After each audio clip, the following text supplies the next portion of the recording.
ప్రక్రియను ముందు తీసుకెళ్లబోతున్నారో చూడాల్సిన అవసరం అయితే ఉంది.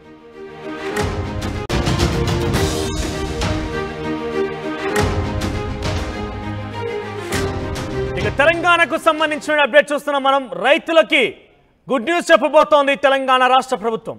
ఇక రైతు రుణమాఫీపై కాంగ్రెస్ ప్రభుత్వం కసరత్తు పూర్తి చేసింది. నేడో రేపో రైతు రుణమాఫీ మార్గదర్శకాలను జారీ చేయబోతోంది. పీఎం కిసాన్ యోజన మార్గదర్శకాలు అమలు చేసే అవకాశం మనకు తెలుస్తోంది. కుటుంబం యూనిట్గా రుణమాఫీ చేయబోతోంది. కుటుంబం మొత్తాన్ని కూడా ఒక యూనిట్గా ఈ రుణమాఫీ కార్యక్రమం ఉండబోతున్నట్టు తెలుస్తోంది. కుటుంబంలో వారి పేరిట ఉన్న రుణాలు ఎంత ఉన్నాయి, గరిష్టంగా 2 లక్షల వరకు మాత్రమే మాఫీ చేయాలని నిర్ణయించింది. అయితే పీఎం కిసాన్ విషయంగా పరిశీలిస్తే కుటుంబంలో ఎంతమంది రైతులున్నా కూడా పీఎం కిసాన్ కేవలం ఆ కుటుంబంలో ఉన్నటువంటి ఆ ఒక్క వ్యక్తికి మాత్రమే వర్తిస్తోంది. సో ఇదే తరహాలో ఈ రుణమాఫీ ప్రక్రియను కూడా అమలు చేయాలని చెప్పి తెలంగాణ రాష్ట్ర కాంగ్రెస్ పార్టీ ప్రభుత్వం నిర్ణయించింది. కుటుంబంలో ఎంతమంది మీద ఉన్న రుణాలున్నా కూడా అంతా కలిపి 2 లక్షల వరకు మాత్రమే మాఫీ చేయాలని నిర్ణయించింది. మరి కుటుంబం అంటే ఏ రకంగా నివర్తించబోతోంది? రేషన్ కార్డ్ ఆధారితంగానా, లేదంటే బేసిక్గా మన కుటుంబం అంటే కనుక భార్య, భర్త, 2 పిల్లలు. సో ఇటువంటి ప్రక్రియ తరచుగా మనం చూస్తూ ఉంటాం. ఇంతవరకు మాత్రమే కుటుంబంగా పరిగణిస్తుందా? ఇవన్నీ అనుమానాలు తలెత్తున పరిస్థితి కనబడుతోంది. ఇక వ్యవసాయ శాఖ వద్ద ఉన్న డాటా ఆధారంగా రుణమాఫీ చేయాలని నిర్ణయించింది. మార్గదర్శకాలు విడుదలైన వెంటనే రైతు జాబితా తయారు చేస్తామని అధికారులు చెప్తున్నారు. ఇక బ్యాంక్ అధికారులతో కలిసి రైతు జాబితా తయారు చేయబోతున్నారు. చివరిగా గ్రామ సభలో చర్చించి తుది నిర్ణయం తీసుకునే అవకాశం కనబడుతోంది. గతంలో అనుసరించిన పద్ధతిలోనే ఈ రుణమాఫీ అమలు చేయబోతోంది. రుణమాఫీకి రాజ్యాంగ పదవుల్లో ఉన్నవారు కేంద్ర రాష్ట్ర ప్రభుత్వ ఉద్యోగులను మినహాయించే అవకాశం కనబడుతోంది. ఇక చిన్న స్థాయి ప్రభుత్వ ఉద్యోగులకు రుణమాఫీ చేయాలా వద్దా అని పరిశీలన కొనసాగుతోంది.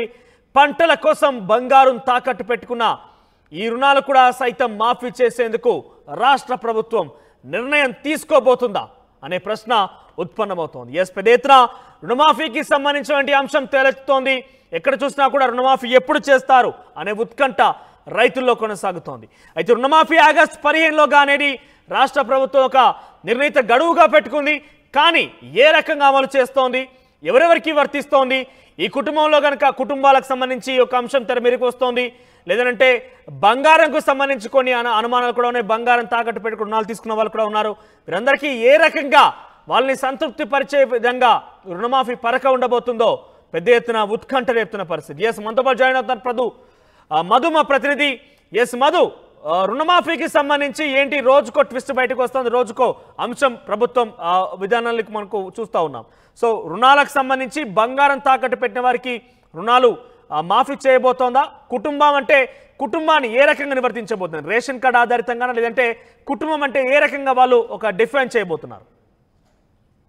ఎగ్జాక్ట్లీ ఒక కుటుంబం ఒక యూనిట్ గా పరిగణించడానికి వ్యవసాయ శాఖ సిద్ధంగా ఉంది. రాష్ట్ర ప్రభుత్వం దీనిపై ఇప్పటికే కసరత్తు ప్రారంభించింది. మొత్తం 31,000 కోట్ల రుణమాఫీకి నిధులు సమకూర్చుకోవాల్సినటువంటి అంశంపైనే దృష్టి పెట్టింది గత కొంతకాలం నుంచి. ఇప్పటికే 10,000 కోట్లు రాష్ట్ర ఖజానాలో ఉన్నాయి. అంతా ఒక ఎత్తు అయితే ఎలా ఇంకొక కుటుంబాన్ని ఎలా గుర్తించాలి అనేటువంటిది, గ్రామ సభలపైనే ఆధారపడాలి అనేటువంటిది రాష్ట్ర ప్రభుత్వం నిర్ణయం తీసుకుంది. అంటే బ్యాంకులు ఇచ్చేటువంటి డీటెయిల్స్ తో పాటు రాష్ట్ర ప్రభుత్వ అధికారులు తయారు చేసే లిస్టుతో పాటు ఫైనల్ గా గ్రామ సభ ఇచ్చేటువంటి అంటే గ్రామ పంచాయతీలో ఈ కుటుంబము ఒక యూనిట్ అనేటువంటిది నిర్ణయించేలాగా, ఎలా అంటే భార్య, భర్త, వారిపైన ఆధారపడినటువంటి పిల్లలు, వీళ్ళంతా ఒక కుటుంబం. ఒకవేళ అన్నదమ్ములు విడిపోయి సపరేట్ గా ఉంటే వారిది సపరేట్ యూనిట్ గా పరిగణించేటువంటి అవకాశం ఉంది.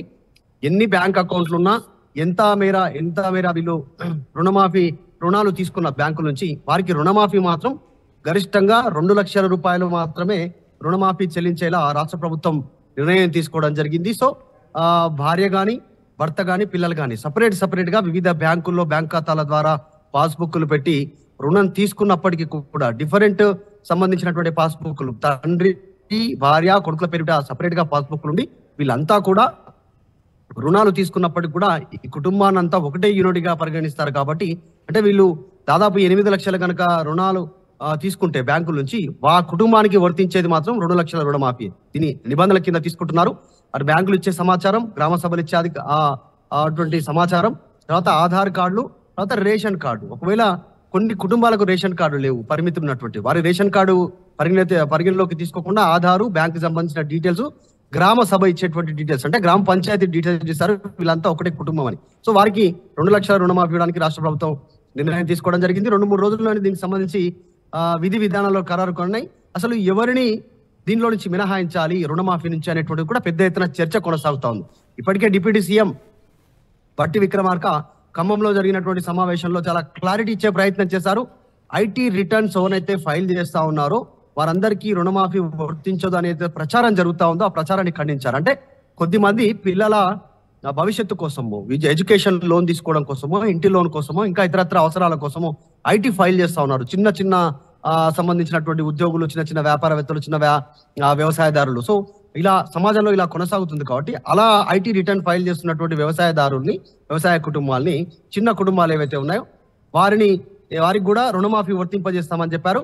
పెద్ద ఎత్తున ఐటీ రిటర్న్ ఎవరైతే ఫైల్ చేస్తా ఉన్నారు, అంటే భారీ ఎత్తున ఆదాయం సమకూరుతుందో ఐటీ రిటర్న్ ఫైల్ చేసిన వారికి రుణమాఫీ ఇవ్వద్దు అనేటువంటిది రాష్ట్ర ప్రభుత్వం సూత్రప్రాయంగా నిర్ణయం తీసుకుంది. ఇక పిఎం కిసాన్ కి సంబంధించినటువంటి విధి విధానాలను కూడా అమలు చేయాలనేటువంటి ఆలోచన రాష్ట్ర ప్రభుత్వం చేస్తా ఉంది. పిఎం కిసాన్ కి సంబంధించినటువంటి దాంట్లో ఏం విధి విధానాలు ఉన్నాయి అనేటువంటిది ప్రస్తుతం చర్చ కొనసాగుతా ఉంది.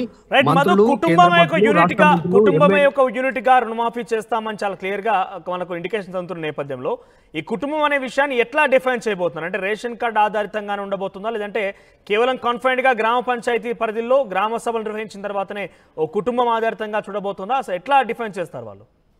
ఎగ్జాక్ట్లీ ఎన్నికల సమయంలో ప్రతిపక్షంలో ఉన్నప్పుడు రేవంత్ రెడ్డి చాలా స్పష్టంగా చెప్పారు, మేము ఎక్కడ కూడా రైతు రుణమాఫీ విషయంలో కానీ, రైతు బంధు విషయంలో, అప్పుడు రైతు బంధు, ఇప్పుడు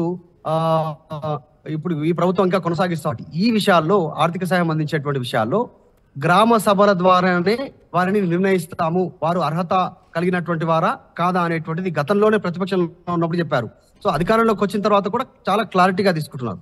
గ్రామ సభ నిర్ధారించేటువంటి వారినే ఒక కుటుంబంగా పరిగణించనుంది ఈ రాష్ట్ర ప్రభుత్వం. బ్యాంకు, తర్వాత అధికారులు, రాష్ట్ర అధికారులు వీళ్ళంతా కూడా దీనికి సంబంధించిన కసరత్తు చేసినప్పటికీ ఫైనల్ మాత్రం గ్రామ సభని.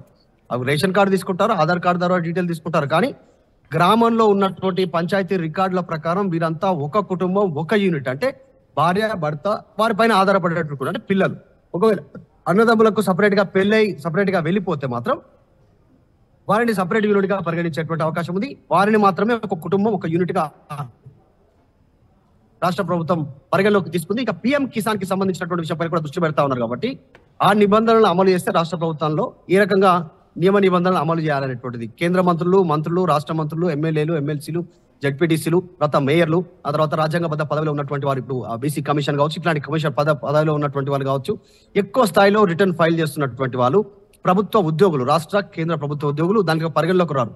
దాంట్లో నుంచి ఏ నిబంధనలు రాష్ట్ర ప్రభుత్వం అమలు చేయనున్నటువంటి రుణమాఫీ కింద తీసుకోవాలి అనేటువంటిది కసరత్తు చేస్తా ఉన్నారు. ఇక్కడ చిన్న చిన్న స్థాయి ఉద్యోగాలు కూడా ఉన్నారు, రాష్ట్ర స్థాయిలో అటెండర్ లాంటి వాళ్ళు, చిన్న చిన్న జీతాలకు పనిచేసేటువంటి వారు, వారిని మాత్రం మినహాయించాలనేటువంటి ఆలోచన చేస్తా ఉన్నారు. ఎక్కువ రిటర్న్ ఐటీ ఫైల్ చేస్తున్నారు, పెద్ద స్థాయిలో ఉద్యోగులకు మాత్రం వీరికి రుణమాఫీ ఇవ్వద్దు అనేటువంటి నిర్ణయం తీసుకోవడం జరిగింది. ఇంకా ప్రధానమైనటువంటిది బంగారం పెట్టి తీసుకున్నటువంటి సిచ్యువేషన్. కొద్దిమంది నగరాల్లో ఉన్నటువంటి వారు కూడా బంగారం కుదవబెట్టారు బ్యాంకుల్లో. వారి పరిస్థితి ఏంటి అనేది, నగరాల్లో బ్యాంకు ఏదైతే రైతు పాస్బుక్లు ఉన్నాయో పాస్బుక్లు ప్లస్ బంగారం రెండు పెట్టి కుదబెట్టినటువంటి వారికి రుణమాఫీ చేయాలనేటువంటిది రాష్ట్ర ప్రభుత్వం సూత్రప్రాయంగా నిర్ణయం తీసుకున్నట్టుగా తెలుస్తా ఉంది. కేవలం బంగారం పెట్టి రుణం తీసుకున్నటువంటి వారిని రుణమాఫీ కింద పరిగణలోకి తీసుకునే అవకాశం చాలా కనిపించట్లేదు. చాలా స్పష్టంగా ఉంది రాష్ట్ర ప్రభుత్వం ఈసారి రుణమాఫీ చేయబడినటువంటి నిధులు సరైనటువంటి వారికి, అంటే అర్హులైనటువంటి వారికి అందాలనేటువంటి కృత నిశ్చయంతో ముందుకు వెళ్తా ఉంది. ఆగస్టు 15వ లోపల పూర్తి స్థాయిలో రుణమాఫీ చేయాలనేటువంటి కంకణం కట్టుకుంది కాబట్టి 2 రోజుల్లో దీనిపైన ఒక క్లారిటీ రానుంది. Thank you for the updates Madhu. ఇక ఓవరాల్ గా రైతు రుణమాఫీ తెలంగాణ రాష్ట్రంలో రైతులకి కొంత గుడ్ న్యూస్ చెప్పేందుకు కాంగ్రెస్ పార్టీ ప్రభుత్వం సిద్ధమవుతోంది. సో ఆగస్టు 15లోగా వాళ్ళు నిర్ణయించిన గడువు మేరకు రైతు రుణమాఫీ చేసేందుకు కాంగ్రెస్ పార్టీ ప్రభుత్వం కొంతగా అడుగులు ముందుకు వేస్తోంది, ఆ దిశగా ప్రయత్నం చేస్తోంది, ప్రయాణం కొనసాగిస్తోంది. అయితే ఇందులో ఐటీకి సంబంధించి ఐటీ కట్టేవారు కావచ్చు, ఇతరత్ర వ్యక్తులకు కూడా ఇవ్వబోము అంటగా కొంత చర్చనీయాంశమైన నేపథ్యంలోనే డిప్యూటీ సీఎం బట్టి విక్రమార్క ఐటీ అనేది ఈరోజు తరచుగా అందరూ కడుతున్నారు కాబట్టి వారికి కొంత ఎలిజిబిలిటీ ఇచ్చే రకంగానే నిర్ణయం తీసుకోవడం జరిగింది. సో మొత్తం మీద ప్రత్యేక షెడ్యూల్ ద్వారా ప్రత్యేకంగా వాళ్ళు జారీ చేయబోతున్నారు. పూర్తి స్థాయిలో గైడ్ లైన్స్ త్వరలో రాబోతున్నాయి. ఇప్పటికే కుటుంబాన్ని ఒక యూనిట్గా తీసుకొని 2 లక్షల వరకు రుణమాఫీ చేసేందుకు తెలంగాణ రాష్ట్ర కాంగ్రెస్ పార్టీ ప్రభుత్వం ముందుకొచ్చింది. మరోవైపు బంగారం కూడా తాకట్టు పెట్టుకొని వ్యవసాయం కోసం లోన్లు తీసుకున్న వారిని కూడా ఆ లోన్లను కూడా మాఫీ చేసే విధంగా ముందుకు వెళ్తుంది. సో మొత్తం మీద గ్రామ సభలు, గ్రామ వేదికలే పెద్ద ఎత్తున దీనికి మూలం కాబోతున్నాయి. అక్కడే కుటుంబమే ఒక యూనిట్గా అనే విషయాన్ని అయితే పరిగణలోకి తీసుకోవాల్సి ఉందో ఆ కుటుంబమే ఒక యూనిట్ అనే విషయాన్ని అక్కడే తేటతెల్లమే అవకాశం ఉంది. చూద్దాం మరి ఎప్పుడు పూర్తి స్థాయి గైడ్ లైన్స్ విడుదల కాబోతున్నాయి, ఏ రకంగా రుణమాఫీ ప్రక్రియను ముందు తీసుకెళ్లబోతున్నారో చూడాల్సిన అవసరం అయితే ఉంది.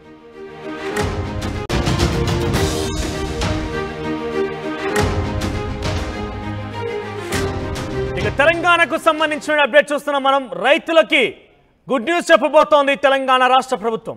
ఇక రైతు రుణమాఫీపై కాంగ్రెస్ ప్రభుత్వం కసరత్తు పూర్తి చేసింది.